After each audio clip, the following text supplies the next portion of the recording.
الحمد لله سبحان الله الحمد لله وكفى وسلام على عباده الذين اصطفى خصوصا على محمد المصطفى وعلى آله وأصحابه أولي الصدق والصفاء. أما بعد فقد قال الله تبارك وتعالى جل جلاله في القرآن المجيد والفرقان الحميد. سبحان الله سبحان الله بالله من الشيطان الرجيم. بسم الله الرحمن الرحيم. ألم تر إلى الذين بدلوا نعمة الله كفرا وأحلوا قومهم دار البوار جهنم يصلونها وبئس القرار. وقال وعد الله الذين آمنوا منكم وعملوا الصالحات ليستخلفنهم في الأرض كما استخلف الذين من قبلهم وليمكنن لهم دينهم الذي ارتضى لهم.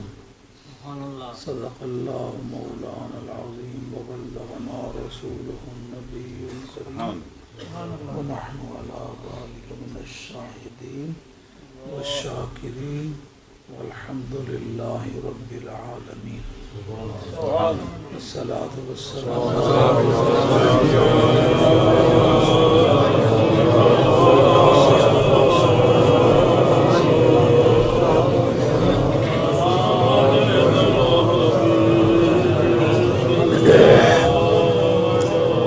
حاضرین کرام،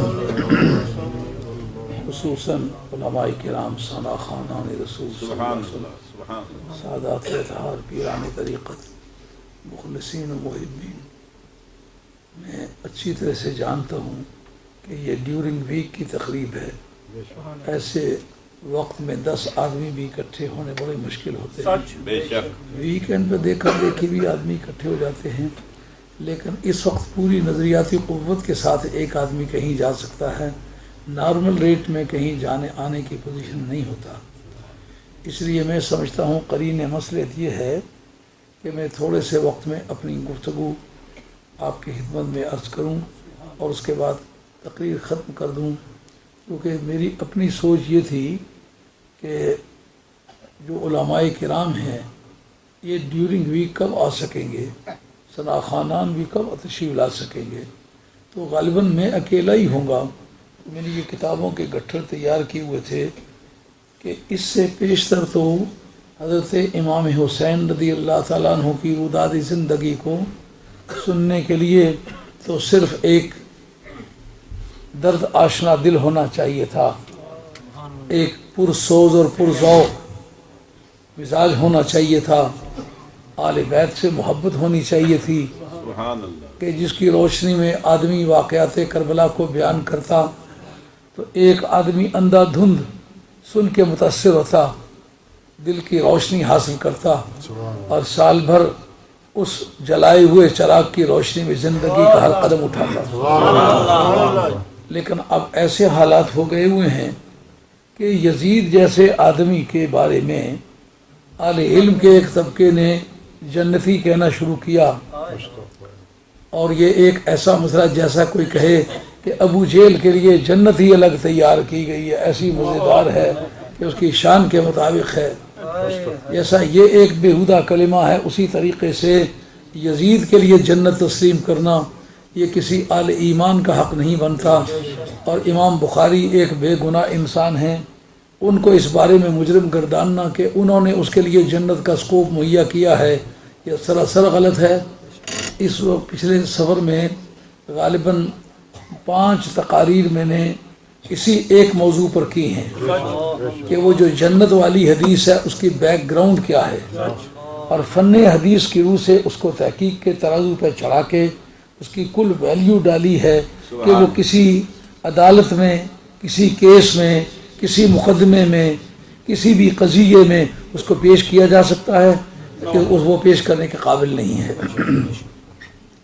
اس کے بعد کہ پھر یزید جو تھا وہ کیسا شخص تھا، اس پر گفتگویں ہوئی ہیں، تقریباً 5 لیکچر ہیں، دو گھنٹے کے قریب کے ہیں، کچھ 2 گھنٹے سے کم بھی ہوگا، لیکن وہ اتنے شر و بست کے ساتھ ہیں کہ پرانا ریکارڈ جو کبھی نبی کریم علیہ السلام کے عہد میں بھی کبھی ریکارڈڈ ہوگا اس کا ریکارڈ بھی پیش کیا ہے۔ واقعہ کربلا سن 61 کا ہے۔ سبحان تو نبی پاک علیہ السلام کی جو زندگی مدینہ طیبہ میں 3 سال ہجرت ہے، اس وقت کی ڈیٹیلز میں نے قوم کے سامنے رکھی ہیں، اور دنیا میں بہادروں کی مختلف ساختیں ہیں۔ میں 1-2 نمونے بہادروں کے پیش کرتا ہوں کہ بدری بہادر مانے گئے ہیں، مولا مرزا بہادر مانے گئے ہیں، لیکن بدریوں کی بیک گراؤنڈ اور جناب مولا مرزا کی بیک گراؤنڈ، امام حسین بھی بہادر مانے گئے ہیں، ان کی بھی بیک گراؤنڈ۔ اس میں سوء ادب کا خدشہ اسے ہونا چاہیے جس کی نیت میں خرابی ہے، مجھے سوء ادب کا کوئی خدشہ نہیں، اس لیے کہ جس کو میں دوش رسول پر بیٹھا ہوا دیکھتا ہوں، اگر باقی مخلوق اس سے نیچے نظر آتی ہے تو میں نہیں سمجھتا ہوں کہ اس میں کوئی بات نہیں ہے۔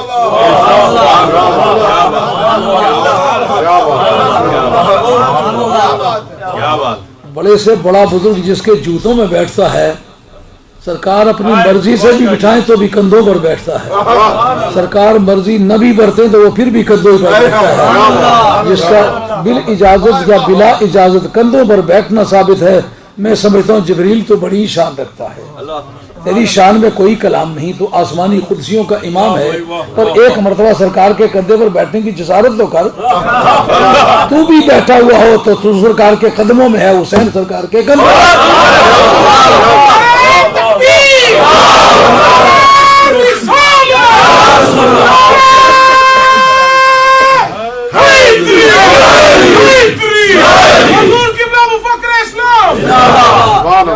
میں نے اس وقت نشانات لگائے ہوئے تھے اس بارے میں کہ جس کو وہ یزید کو خلیفۃ المسلمین کہنے کی جسارت کرتے ہیں، سرکار تاجدار مدینہ علیہ السلام اس سن کا نام لے لے کے کہتے ہیں اللہ تمہیں اس سن سے بچائے، اللہ تعالیٰ اس سال سے تمہیں بچائے، جو اس کی حکومت کا نقطہ آغاز ہے۔ سرکار اس کے بارے میں بار بار متعدد صحابہ کرام رضوان اللہ تعالیٰ مجمعین کو کہتے ہیں اللہ تمہیں اس سے بچائے، تو جنتیوں سے بچانے کی دعا کی جایا کرتی ہے،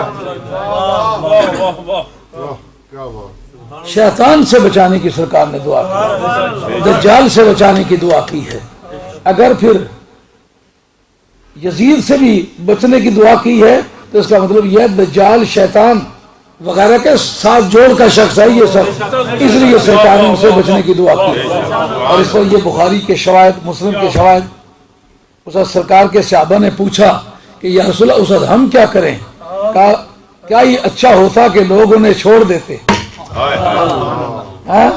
یہ بخاری کے اندر متن کے اندر نکال کے دیں گے، جبھی مسلم کے اندر ابھی نکال کے دیں گے۔ یہ کسی کے بے ایمان ہونے کے یہ چھوٹی دلیل ہے کہ وہ اس کو لوگ خلیفہ بنائیں اور سرکار کہیں خدا تعالیٰ اس سال سے تجھے بچائے۔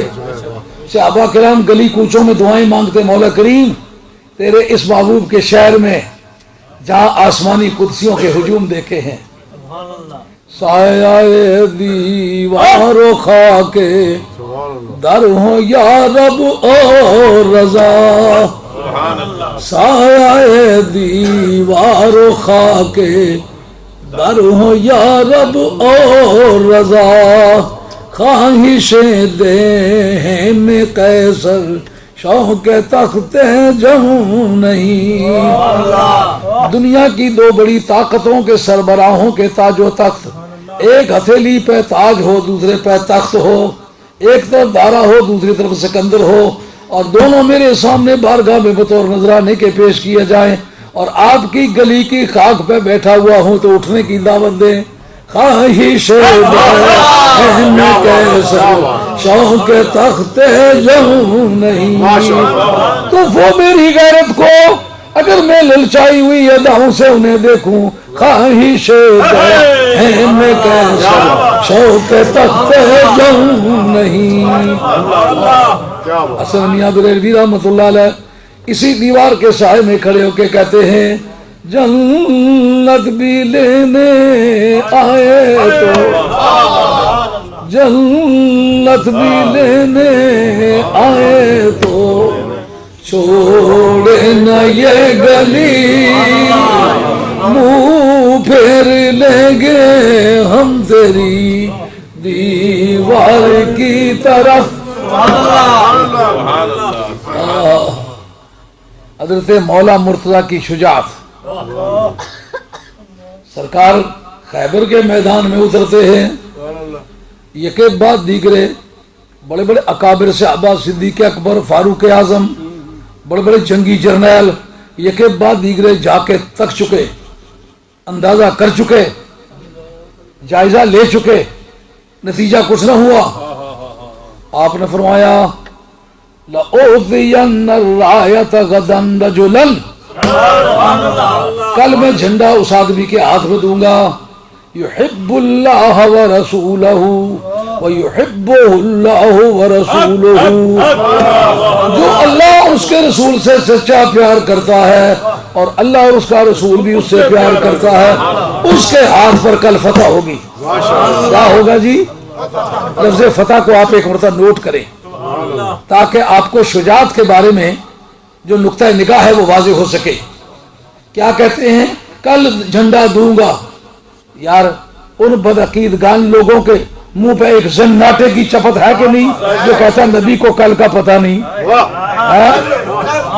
کل میں دوں گا، لیکن کل تک میں زندہ رہوں گا، میں دوں گا، اس شخص کو دوں گا. ہاں، اس کا مطلب وہ بھی زندہ رہے گا جس کو کل کا پتہ نہیں وہ نبی کیا ہے.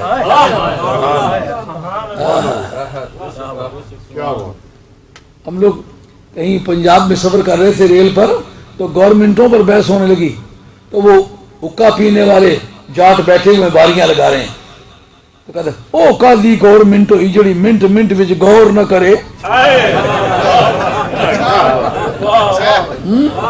او کالی گورنمنٹ ہوئی جڑی منٹ منٹ وچ غور نہ کرے، وہ کیا رسول ہوا جس کو کل کا پتہ نہیں ہے؟ اس کو تو قیامت والی کل کا پتہ ہے تو پھر نبی ہوتا ہے. اب نبی پاک علیہ الصلوۃ والسلام نے صبح کے وقت فرمایا این علی، علی کہاں ہے؟ پتہ تو ہے سرکار کو، جن کو پتہ میں نے جھنڈا دینا ہے اس کے اندر کا پتہ ہے. اب بات سمجھ آ رہی ہے نہیں یعنی اگر کسی پہلو پر گفتگو نہیں کسی نے گفتگو، یہ الگ بات ہے. جس کے اندر کا پتہ ہے سرکار کو خدا اس کے رسول سے سچا پیار کرتا ہے، اس کے پیار کی سچائی اس کی دل کی گہرائی میں ہے کہ نہیں؟ جو دلوں کے بھید نہیں جانتا اس کو یہ کیا پتہ ہے سچی محبت کرتا ہے یہ جھوٹی. پھر اللہ کا پیار کرنا یہ کس کے علم میں ہو سکتا ہے؟ جو غیب نہیں جانتا اللہ کے پیار کا اس کو کیا پتا ہے؟ خدا تعالیٰ اس سے پیار کرتا ہے. اب صبح کے وقت نام لیا اینا علی، جب یہ ساری بات کا پتا ہے تو علی کا بھی پتہ ہی ہے. بتانا یہ چاہتے ہیں جس کے بارے میں کل میں نے شہادت دی ہے وہ یہ آدمی ہے. نہیں تو سرکار کہتے ہیں علی کو بلاؤ. اینا علی، علی کہاں ہے؟ بلائے گئے علی، آنکھوں پہ پٹی باندھی ہوئی. پوچھا کیا بات ہے؟ کہا آنکھیں آ رہی ہیں. کہا پٹی کھول دو، آئیے تو آنے ہی دو.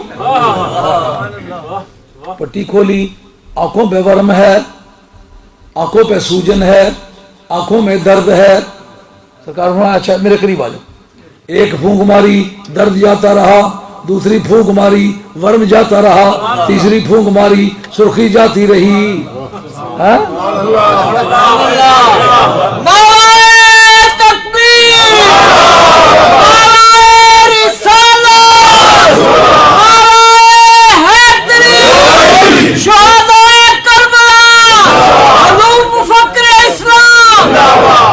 اگر آپ نے نعرے میں کثرت سے لگائے تو پھر بہت دیر ہو جائے گی، تو یہ ساتھی جو ہے انہوں نے جانا بھی ہے.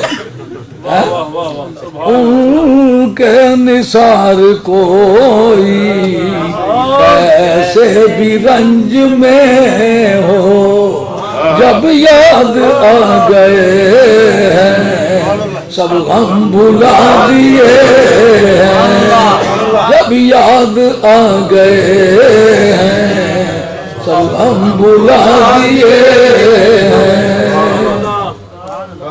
درد جاتا رہا، ورم جاتا رہا، سرخی جاتی رہی. کہا علی تجھے بھیجنا ہے. کہا پھر بھیجنے کے لیے تو چاہیے کوئی سواری بھی ہو کا سواری بھی دیتے ہیں، کیا نام ہے جی؟ دلدل نام ہے، تلوار نہیں ہے کا تلوار بھی دیتے ہیں، کیا نام ہے؟ ذوالفقار نام ہے، کا سر پہ پگڑی نہیں ہے کا پگڑی خلافت کی ہم تمہیں عطا کرتے ہیں۔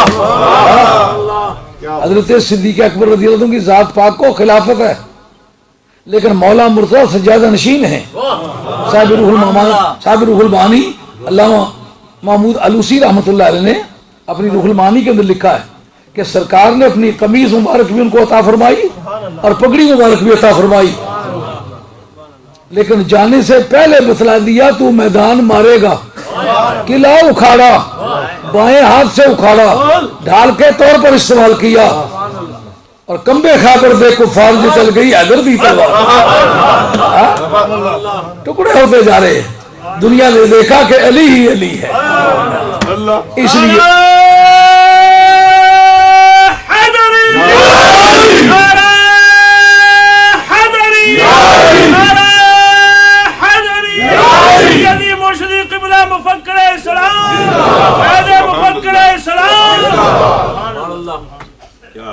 جہاد سنانی میں اور جہاد سیفی میں شاہ عبدالعزیز صاحب محدث دہلوی رحمۃ اللہ علیہ فتاوی عزیزیہ جو خلافت کا چیپٹر ہے اس کے اندر لکھا ہے کہ حضرت صدیق اکبر فاروق اعظم پوری امت سے افضل ہیں 6 چیزوں میں، اس کے سوا افضلیت کی بحث نہیں ہے، لیکن حضرت علی مرتضیٰ 6 چیزوں میں افضل ہیں، وہ ہر ایک سے افضل ہے، صدیق اکبر سے بھی افضل ہیں، فاروق اعظم سے بھی افضل ہیں، تمام صحابہ سے بھی افضل ہیں۔ شاہ عبدالعزیز صاحب کا فتاوی عزیزیہ صفحہ 212 اس کے ذریعے لکھا ہوا موجود ہے کہ تلوار کے وار کرنے میں علی کا کوئی ثانی نہیں، کمبے خیبر دے کفار جے چل گئی حیدر دی تلوار،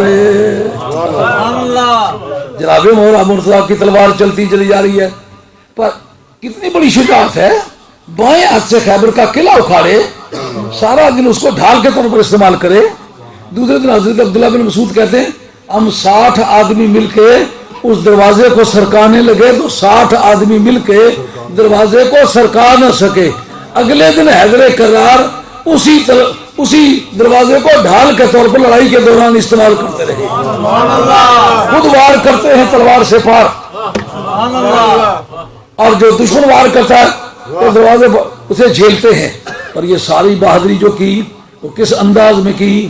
پہلے سرکار نے بتا دیا علی جائے گا، علی لڑے گا، علی مارے گا، علی کامیاب ہوگا، علی کو فتوحات کا سہرا پہنایا جائے گا، علی مرتضیٰ کو تاج کامرانی پہنایا جائے گا، اس کا بگڑے گا کچھ نہیں۔ علی تو نے میدان تو مارا پر یہ انشورنس تجھے پہلے ملی ہوئی ہے، مارے گا کوئی نہیں۔ حسین تیری بہادری کی واری آئی، فرمایا حسین تو کربلا میں جائے گا لیکن زندہ واپس نہیں آئے گا، دلاوروں میں فرد ہے یہ کیسا شیر مرد ہے، دلاوروں میں فرد ہے یہ کیسا شیر مرد ہے کہ جس قدم دبے سے دشمنوں کا رنگ زرد ہے، یہ بالیقین حسین ہے نبی کا نور عین ہے، جبھی تو اس کے سامنے یہ فوج گرد برد ہے۔ جس کو پتا ہو میں نے میدان مارنا ہے وہ اور جرت کے انداز سے کام لیتا ہے، جس کو پتا میں مرنے کے لیے آیا ہوں وہ وقت پر جرت کرے۔ مسٹر گب نے یہ بات لکھی تھی کہ nobody can be compared with امام حسین in respect of bravery, punctuality, regularity, stability۔ حضرت امام حسین وہ ایک جگہ یوں بھی لکھتا ہے کہ nobody can mention the name of Rustam in the presence of Imam Hussein because he devoted all his family as well as his darling at the scorching sand of Karbala Mualla with thirst and hunger۔ یعنی اس مقام پر وہ لکھتا ہے کہ امام حسین کی موجودگی میں رستم کا نام کوئی نہیں لے سکتا۔ کیوں نہیں لے سکتا؟ کہ رستم جس وقت کے کہیں بیجن پکڑا گیا تھا افراسیاب کے علاقے میں، توران کے علاقے میں، تو لوگوں نے اس کو تانا دیا اتنا بہادر بنا پھرتا ہے تو تیرے بھانجے بیجن کو توران کے بادشاہ افراسیاب نے گرفتار کر لیا، کچھ نہیں بگاڑ سکا۔ یہ تانا اسے کھا گیا، بھیس بدل کے افراسیاب کے علاقے توران کے ملک میں داخل ہوا وہاں جا کر کے اسے ایک عورت سے شادی کر لی محض اپنا بھیس بدلنے کے لیے، اور پوچھتے پوچھتے جا نکلا افراسیاب کے علاقے میں. وہاں ایک عورت دیکھی، وہ اس کے نگاہوں میں بڑا محبت کی چاشنی نظر آئے. وہ بڑی جستجو کی نگاہوں سے مطالعہ کر رہی ہے. جس وقت اس نے رستم کو دیکھا نا تو وہ اس کی طرف مائل گفتگو ہوئی، وہ قریب آنا چاہتی ہے. یہ بہکی باتیں کرتا ہے کیونکہ اتنے بڑی جسامت کا آدمی ہے. رستم زمان پہلی مرتبہ رستم کا لفظ اسی کے لیے استعمال ہوا ہے. اس کا باپ تھا شام، وہ بھی پہلوان تھا. اس کا باپ تھا نریمان، وہ بھی پہلوان تھا. مگر تاریخ بتلاتی ہے رستم کے جوڑ کا نہ کوئی پہلے پہلوان تھا نہ بعد میں پہلوان ہوا. اس کی چونکہ ساخت بہت بڑی تھی. اس سے پوچھتا ہے تو کون ہے، لیکن وہ گھبرائی نہیں. انہوں نے کہا منیا منم دخت افراسیاب برہنا تنورا ندید آفتاب برائی یکے شوجن برائی یکے بھیجنے شور بخت فتادم سے تاجو فتادم سے تخت. انہوں نے کہا میرا نام منیا ہے، میں وہ بدبخت عورت ہوں کہ اس بیجن کی محبت میں گرفتار ہو کر کے اکیلی وارثہ تھی تاج و تخت کی. مگر میرے باپ نے کہا اس کی محبت سے دستبردار نہیں ہوتی ہو تو میں تمہیں اپنے حقوق بادشاہ سے معلوم کرتا ہوں. تو میں نے بادشاہ سے دستبرداری کا اعلان کر دیا، لیکن میں بیگن کی محبت سے دستبردار نہیں ہو سکی. انہوں نے کہا بتا سکتی ہوں کہ بیگن ہے کہاں؟ کہا میں نے تیرا چھپانے کی کوشش کی، لیکن وہ کہتی آج تو بوئے یار می بویم، تو اس سے مجھے اپنے محبوب کی کو آتی ہے. غالب ندی میں دوست سے آتی ہے دوست. جن کو آل رسول سے رسول کی بو آتی ہے، یہ ایمان کی سچائی کی شہادت ہے. غالب ندی میں دوست سے آتی ہے بوئے دوست، مصروف آنکھوں بندگی یہ بو تراب میں. جب اس نے کہا کہ تجھے آج تو بوئے یار می بویم، تجھے میں اپنے دوست کی محبت کو محسوس کرتی ہوں، محسوس کرتی ہوں. اس نے بتایا کہ اس کنویں کے اندر بند ہے. جا کر وہ بیٹھ کے نا، وہ کوئی 100 من کی چٹان تھی، پیچھے ایک چٹان رکھ کے پاؤں سے اس کو دھکیلا، وہ چٹان کو پیچھے کر کے تو بیجن کو اوپر سے رسا ڈالا کہ اب رسا پکڑو میں تمہیں باہر نکالتا ہوں. اس عرصے میں اس کی عورت پریگننٹ ہو گئی تھی، رستم کی بیگم. اس نے اپنا پٹکا بھی دیا، بازو کا تعویذ بھی دیا، یہ پاس رکھ لو، اگر یہ بیٹی ہو تو تیری، بیٹا ہو تو میرا. اگر بیٹا ہو تو پھر مجھے صرف خط لکھ دو کہ بیٹا، پھر میں جانوں بیٹا جانے. اور یہ میرا بازو کا تعویذ، جسے سائز پتہ چلے گا میرے بازو کے جو مسل تھے کیسے تھے. جنے نے مسل ویلینا کام کرنے میں.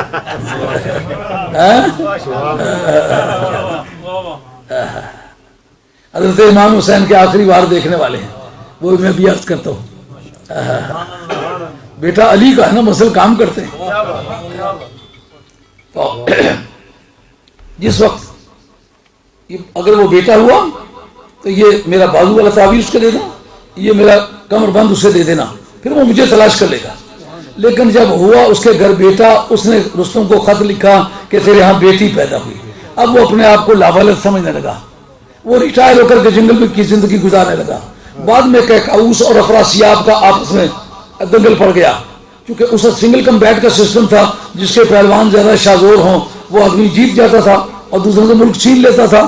اس بنیاد پر اس نے جنگ چھیڑی کہ یہ جو سوراب تھا نا، بیٹا رستم کا نام اس کا سوراب رکھا گیا. وہ پاکستان میں سینکڑوں کے رستم اور سوراب نام ہے نا، یہ باپ بیٹے کے نام ہے. یہ بتانے یہ کمپیریزن ہولڈ کیا ہے مسٹر گب نے، کہا کہ امام حسین کی موجودگی میں رستم کا نام کوئی نہیں لے سکتا. جس کو تاریخی حقائق کا پتہ ہے نا، وہ کہے گا حسین جیسا دلیر اور بہادر جو ہے وہ رستم نہیں ہو سکتا. کہتے کہ جس وقت اس نے کہا اپنی ماں کو کہ ترا بانو شہر ایرا خرم تراسی مسرسا بزانو خرم، اے میری اماں میں جو لڑائی لڑنے دے، میں اپنے باپ کو تلاش کر لوں گا اور میں تمہیں سونے کے زیورات سے لاد دوں گا اور تمہیں ملک ایران کی ملکہ بنا دوں گا. گھبراؤ نہیں، مجھے لڑنے دو.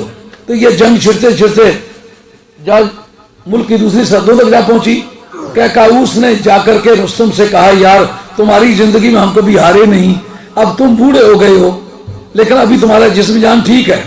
ایٹو اسلام بابا ٹھیک ہے،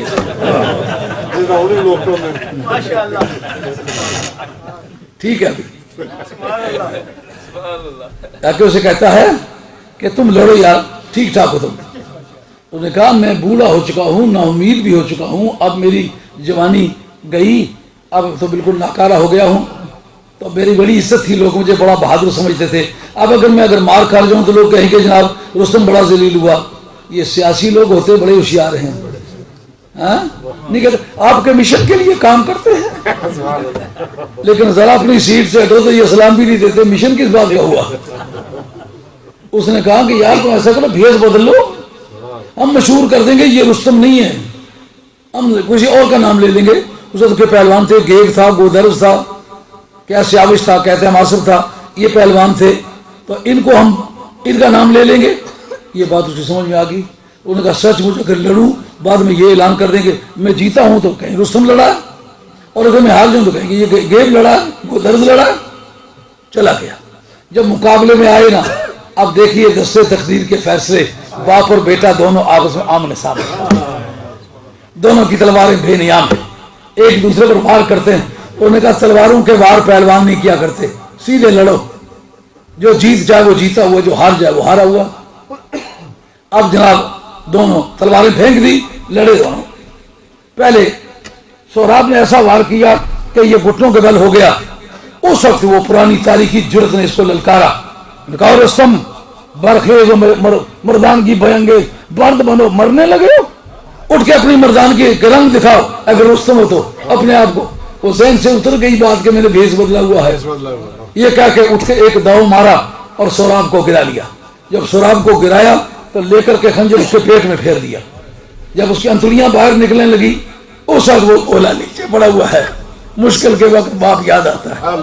حسین کو میدان کربلا میں اگر علی یاد آتا ہے تو یہ فطرت انسانی ہے. لوگ کہتے ہیں جی فلاں اپنے نسب پہ فخر کرتا ہے، اور نسب کسی کام کا ہو تو یاد آتا ہے. اس جگہ جب وہ مرنے لگا تو کہتا ہے یاد رکھیو بھاگنا نہیں، میں جس باپ کا بیٹا ہوں، اگر مچھلی بن کے سمندر میں چلے جاؤ گے تو میرا باپ تیرا پیچھا کرے گا، اور اگر تم پرندہ بن کے فضا میں اڑ جاؤ گے، ستارہ بن کے آسمان پر چلے جاؤ گے، میرا باپ تمہیں نوچ کے زمین پر لائے گا. انہوں نے کہا تمہارے باپ کا نام کیا؟ اس نے کہا میرے باپ کا نام رستم ہے. کہا رستم تو بے اولاد تھا، اس کی اولاد ہی نہیں ہے. اس وقت اس نے اپنے کمر بند سے ترکش سے نکالا تعویذ بھی اور کمر بند بھی. انہوں نے کہا یہ رہا کمر بند اور یہ رہا بازو کا تعویذ. جب رستم نے دیکھا کہ یہ میرا بیٹا ہے اور میں اس کا باپ ہوں اور یہ میرا تعویذ کمر ہے، دھڑام سے بہت جا لگا. لوگوں نے گرتے دیکھا پر اٹھتے نہیں دیکھا. واہ حسین، واہ حسین، واہ حسین، تیرے ہاتھوں پر تیرا بیٹا دم توڑ رہا ہے، پر تیرے پائے سبات میں لغزش آئی. میدان میں وقت پر بڑھا اور دشمن کے سامنے سینہ تان کے کھڑا ہوا اور کہا انا ابن علی الحبر من آل ہاشم.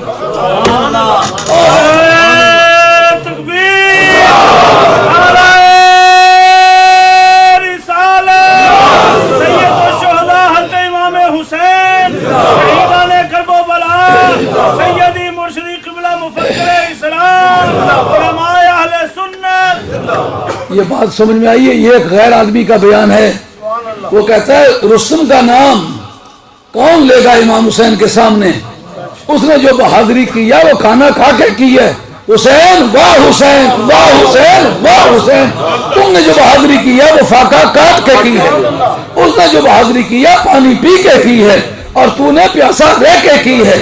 اس وقت تک بہادر رہا جب تک کہ بیٹے کو تڑپتے ہوئے اس نے نہیں دیکھا. اور تو ننھی سی لاش، ننھی سی قبر کھود کے اصغر کو گاڑ کے. ایک راہی مسافر انسان کا بیٹا مر جاتا ہے، 4 آدمی دیکھا دیکھی اس کے جنازے میں کھڑے ہو جاتے ہیں. واہ حسین، میدان کربلا کا یہ جنازہ ہے، لیکن کوئی جنازہ پڑھنے والا ساتھ شریک نہیں. امام حسین ہی امام ہے اور امام حسین ہی نماز جنازہ پڑھا رہے ہیں. ننھی سی قبر کھود کے اصغر کو گاڑ کے.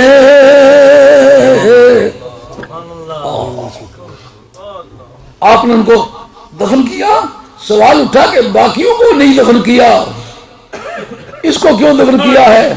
کہا باقی شیر دلیر بہادر جوان ہیں، اگر اوپر سے گھوڑے گزریں گے تو گھوڑوں کی ٹاپوں کو سہیں گے، علی کی اولاد ہے، لیکن یہ معصوم شیر خار ہے. آپ کھڑے ہو گئے. اب یہ دیکھنے والا منظر ہے کہ نہیں؟ اس نے جتنی بہادری کی ہے تنخواہ لے کے کی ہے، اور امام حسین نے جتنی بہادری کیا گھر لٹا کے کی ہے. وہ بیٹے کی لاش کو دیکھنے کے بعد لڑ نہیں سکا.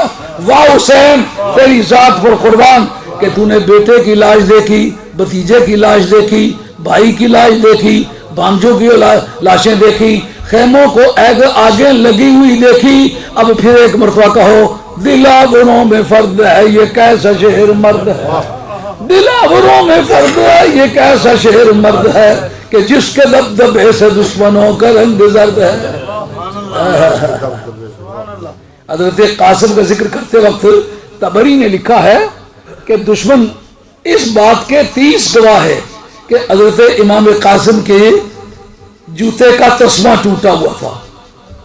جو قانون دان ہے قانون کی دنیا میں جب اس مسئلے کو زیر بحث لائے گا اس کو یہ ماننا پڑے گا نقشہ موقع واردات بتلاتا ہے 30 آدمی اگر اس کے جوتے کی نوک کے ٹوٹنے کے گواہ ہیں تو پھر وہ حملہ کر کے نہیں آئے, یہ حملہ کر کے گیا ہے.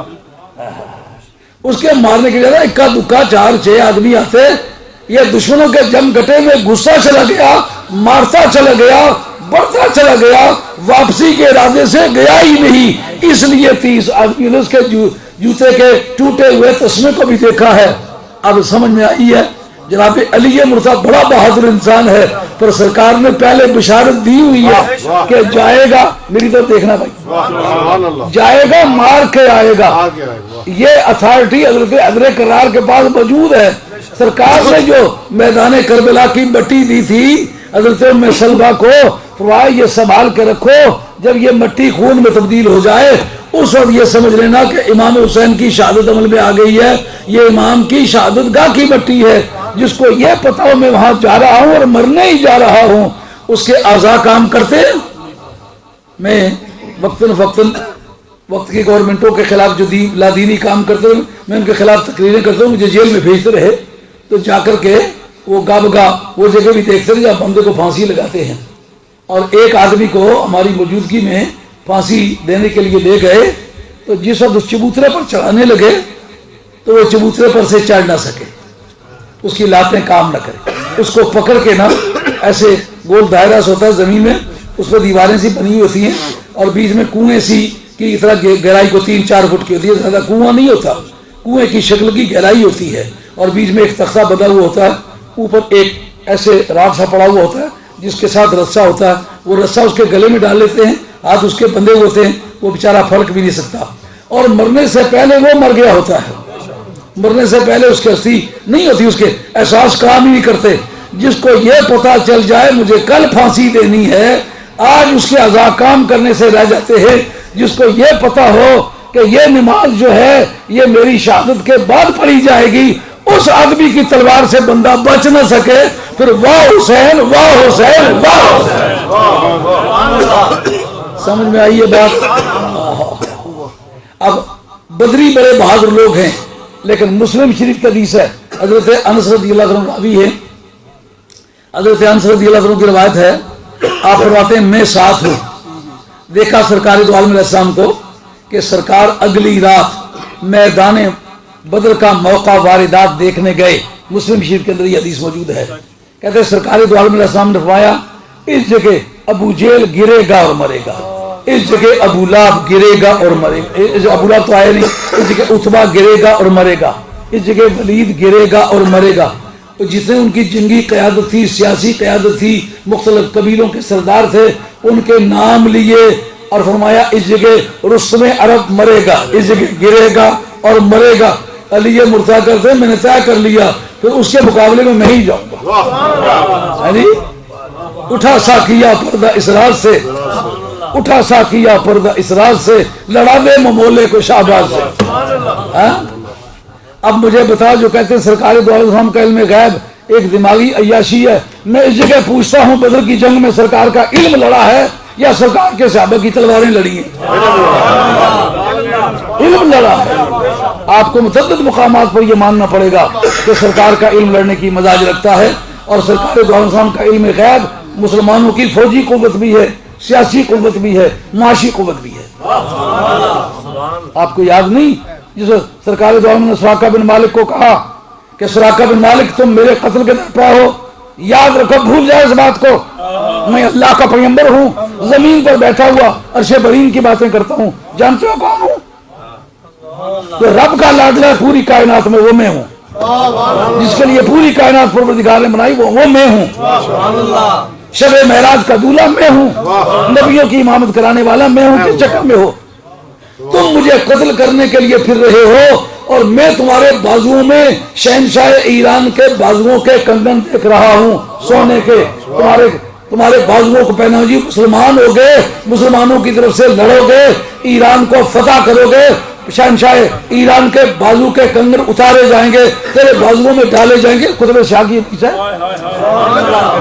ہاں، اب اس کے بعد تاریخ بتلاتی ہے کہ حضرت سراقہ بن مالک اس دھماکے سے لڑے کہ اس دھماکے سے پہلے کبھی نہیں لڑا کرتے تھے۔ دوستوں نے پوچھا کہ اے سراقہ بن مالک اتنی بے جگری سے لڑتے ہو، تمہیں پرواہ ہی نہیں ہے کہ لوگوں کی تلواریں ہیں؟ انہوں نے کہا میں نے سرکار کی زبان سے سنا ہوا ہے جب تک ایران فتح نہیں ہوتا، شہنشاہ ایران کے بازوؤں کے کنگن نہیں اترتے، میرے بازوؤں میں پہنائے نہیں جاتے، دنیا کی کوئی طاقت مجھے مار نہیں سکتی، آسمانوں کی بجلیاں اور دریاؤں کے طوفان بھی میرا راستہ نہیں روک سکتے۔ میں سمجھتا ہوں جو بات منہ سے تمہارے نکلی وہ بات ہو کے رہی، جو دن کو کہہ دی سب تو رات ہو کے رہی۔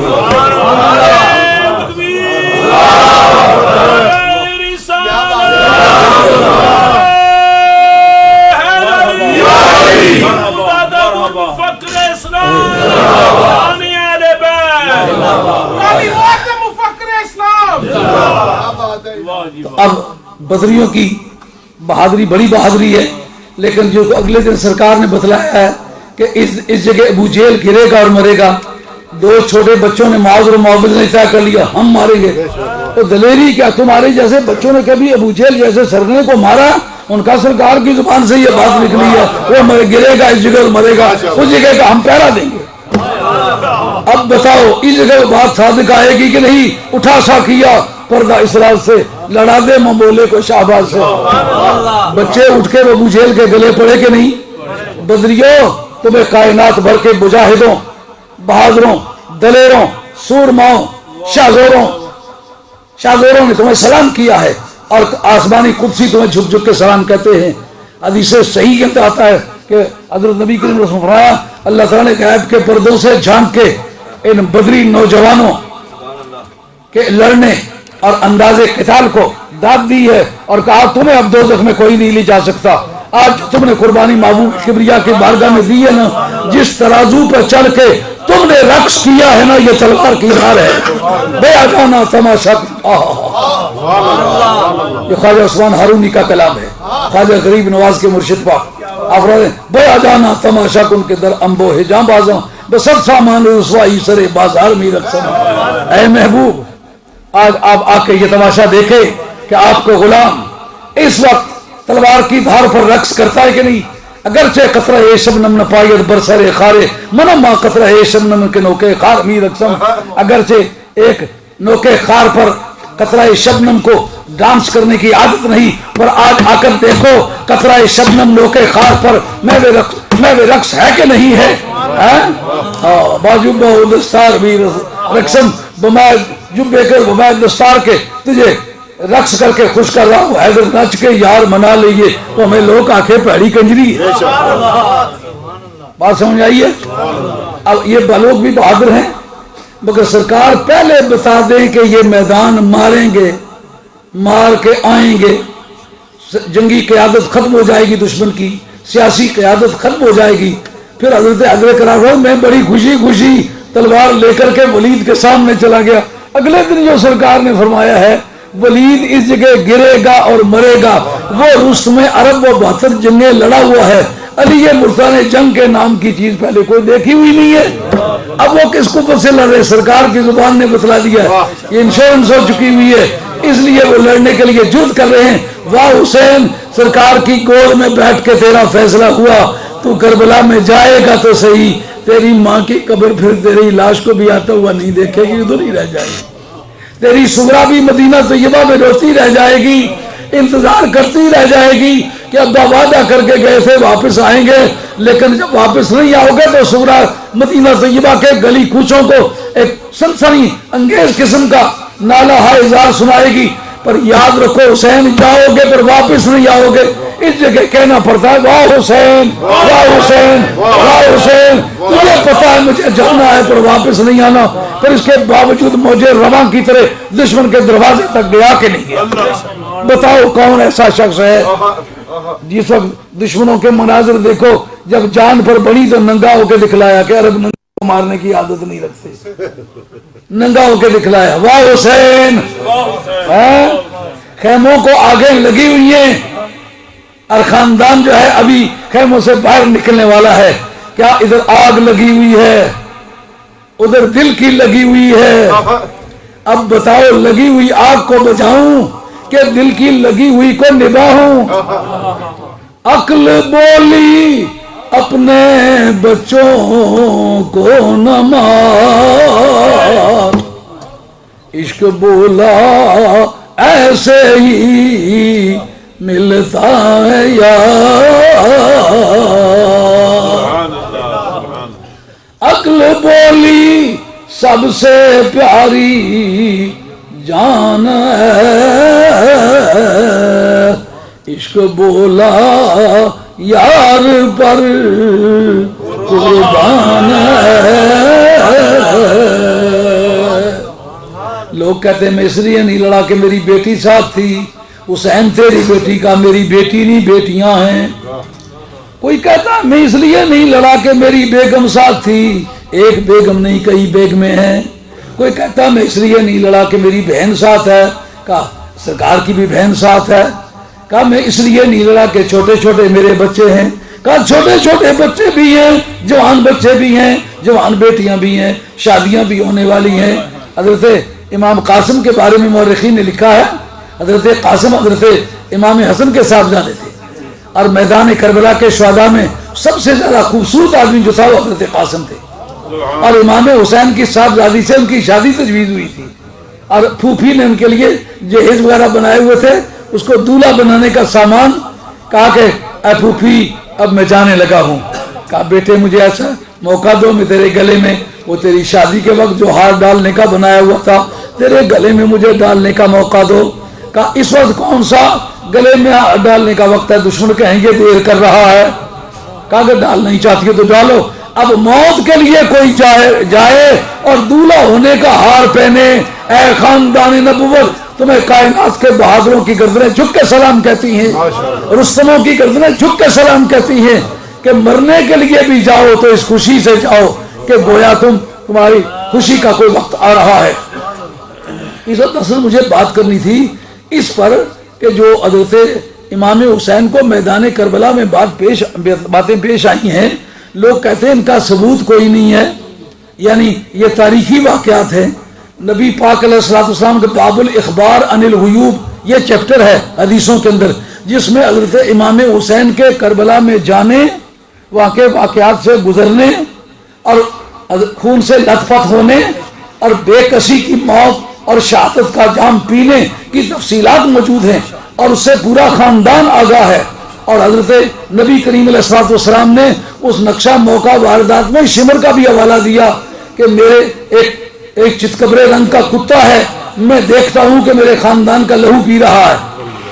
میں اگر تھک نہ گیا ہوتا تو میری وہ کتابوں کی نشانات نظر آ رہے نا، یہ چٹیں اسی سلسلے میں لگائی ہوئی ہیں، لیکن میں اب اس لیے اس کو ختم کرتا ہوں کہ میں سمجھتا ہوں کہ پہلے بزرگوں نے بھی کافی اچھی باتیں کی، ان کا اثر بھی بڑا دل نشین ہے۔ اس وقت میں نے بھی جو باتیں کی میں خود اپنے دل پر اس کا ایک خوشگوار اثر محسوس کرتا ہوں۔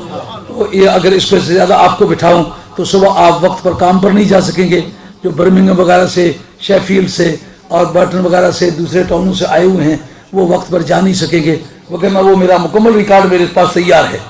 امام زیادہ سیوطی کی خصائص کبریٰ کے اندر وہ مکمل تفصیلات موجود ہیں کہ کس طرح تمہیں جانا ہوگا اور کیا کیا گزرنی ہوگی، وہ مٹی کس کو دی تھی، کہاں رکھی تھی، کیا ہوا تھا، کس طرح خون میں یہ سب ڈیٹیلز موجود ہیں۔ باقی لوگوں کی ہسٹری، یہ آخری جملہ میرا، باقی لوگوں کی ہسٹری کسی واقعے کے گزرنے کے بعد ریکارڈ کی جایا کرتی ہے۔ وہ محبوب کبریا تیری نگاہوں کے قربان، تیرے علم کے قربان، تجھے پتا ہے کہ حسین کا وارث کوئی نہیں رہے گا، میں نانا ہی اس کا وارث ہوں، حسین تیری ہسٹری میں وقت سے پہلے خود ریکارڈ کراتا ہوں اور تیرے خاندان کے لوگوں کے حوالے کرتا ہوں تاکہ بعد میں بے ایمان یہ گنڈا کریں کہ حسین کے واقعات کا گواہ کوئی نہیں، میری حدیث کھول کے دیکھیں تو ایک ایک بات کا ثبوت ملتا ہے۔ وما علینا الا البلاغ المبین۔